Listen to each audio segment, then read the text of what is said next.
कांग्रेस कमजोर है तो अखिलेश यादव अकेले चुनाव लड़कर देख ले, ये किसने कहा? चलिए आपको आगे बताएंगे। दरअसल दोस्तों, उत्तर प्रदेश की राजनीति में 2027 के विधानसभा चुनाव को लेकर सियासी हलचल लगातार तेज होती जा रही है।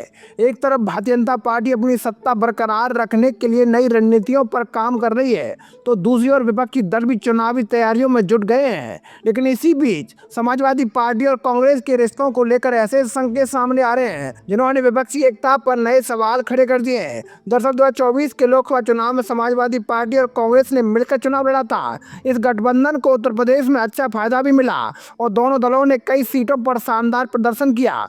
इसी वजह से माना जा रहा था कि 2027 के विधानसभा चुनाव में भी दोनों पार्टियां साथ मिलकर मैदान में उतर सकती हैं। लेकिन अब दोनों दलों के नेताओं के बीच बयानबाजी ने राजनीतिक माहौल को गर्मा दिया है। ताजा विवाद समाजवादी पार्टी के राष्ट्रीय अध्यक्ष अखिलेश यादव के एक बयान से शुरू हुआ।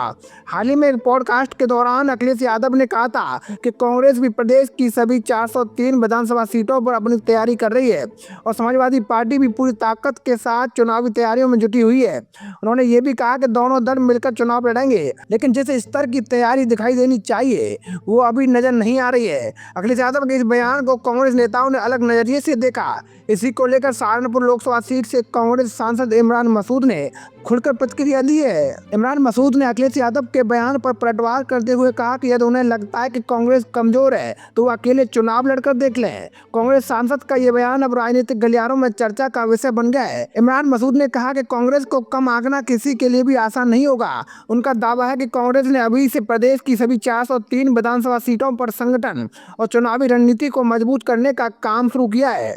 उन्होंने साफ किया कि कांग्रेस किसी भी परिस्थिति में चुनाव लड़ने के लिए तैयार है और यदि जरूरत पड़ी तो बिना किसी सहयोगी दल के भी मैदान में उतर सकती है।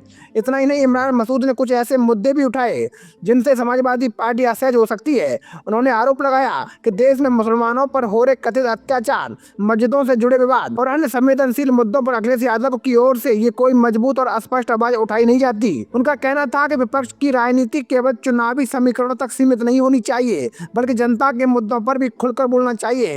इमरान मसूद ने पश्चिम बंगाल की राजनीति का उदाहरण देते हुए भी अखिलेश यादव को नसीहत दे डाली।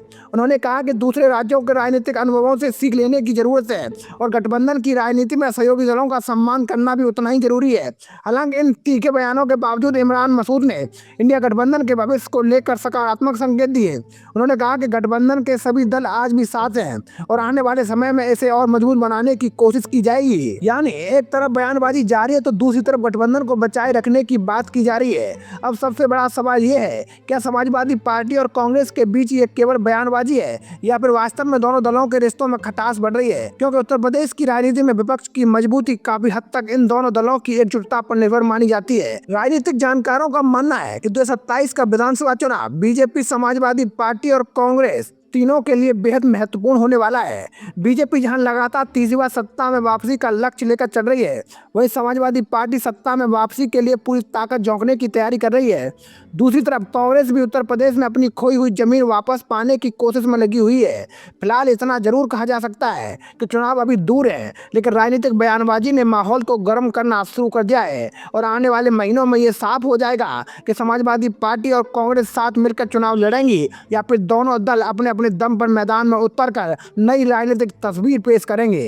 तो दोस्तों, मैं था आपका अपना मुकेश उपाध्याय। अगर आपको ये जानकारी अच्छी लगी हो तो कमेंट बॉक्स में जरूर बताइएगा और हाँ, अगर आपको वीडियो अच्छा लगा हो तो वीडियो को जरूर शेयर कीजिएगा।